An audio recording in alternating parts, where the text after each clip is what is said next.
Finally, the election week is here. It is on Tuesday, 9th of August. Have you decided who you want to vote?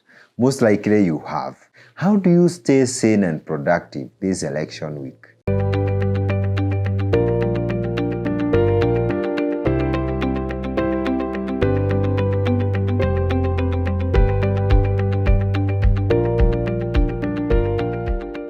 The message I want to push across today to say, whether there is election or not, life has to continue. So you have to work hard. You have to do what you have been doing. You have to pursue your business, your job, because that's where you'll get your unga, that's where you get your food. That's how you'll be able to pay your rent, to buy your own home, to pay for investment, whether there is election or not. Who did COVID teach us? A lot, especially as a business. We learned that if you do work hard, you follow the fundamentals of progress and success, most likely you still succeed whether there is COVID or not, because these things come and go. These are disruptions. So how do you stay productive this week? Number one, ensure that you have a plan for the week. Of course, we have election on Tuesday. The people will be going up country to vote. They have to travel. There are those who will be staying indoors. There are those who will also be working. Most companies are giving people leaves. Are you one of those who are taking leaves? How are you going to do? Keep yourself gainfully engaged. Just like the way you have been having plans from the beginning of the year is the same way you need to have planned this election week. Don't use it negatively. There are people who will use it to spread hate and all that manner of things, propaganda and all manner of things. Use it productively to pursue. Let life continue. I was in Netherlands 7 years ago, and one of the things I noticed, I went during election time.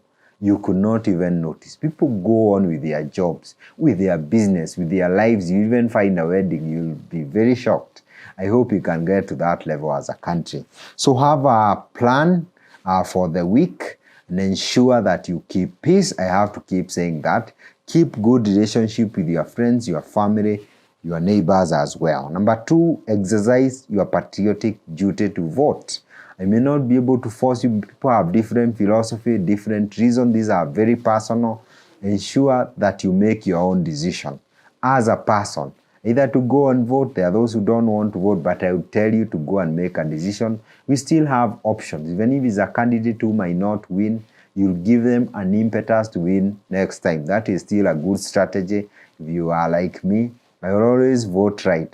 What I believe in, not what other people are voting.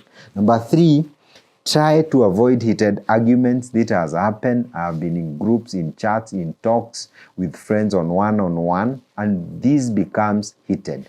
Politics and religion are emotive subject. People get so emotional to a level where we don't get rational, and people can even fight. I've seen this even among his family members and friends. Don't be those people. Elections will come and go, and these are people who are looking for jobs. They get you emotional. You don't need to get there. Basically, we can go above that and ensure that even if you're on opposite sides of the political divide, we can still move forward as family, as friends, as neighbors. Number four, avoid worrying so much about the outcomes. You may not be, you have one vote and you have to go and vote.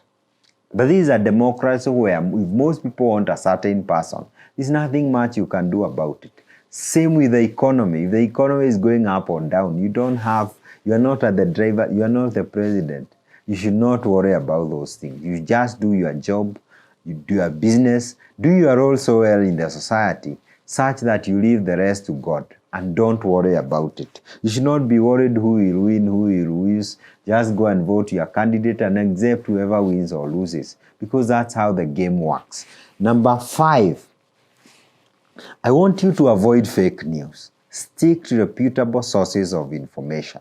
There's a lot of propaganda. I've been checking over the last 1 week. There's a lot of messages which you can't believe on the highest level, including the presidential elections.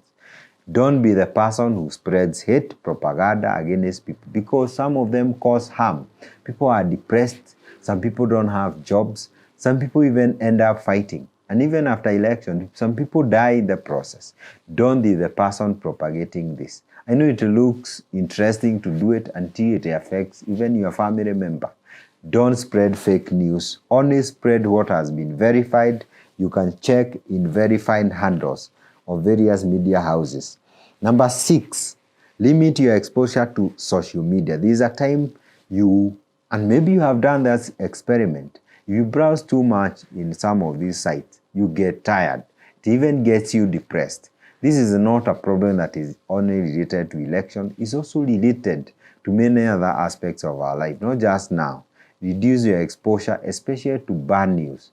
If you keep consuming negative news, you'll get depressed or you get stressed. Choose what you watch. You don't need to watch anything that is pushed out there. And don't spread hate.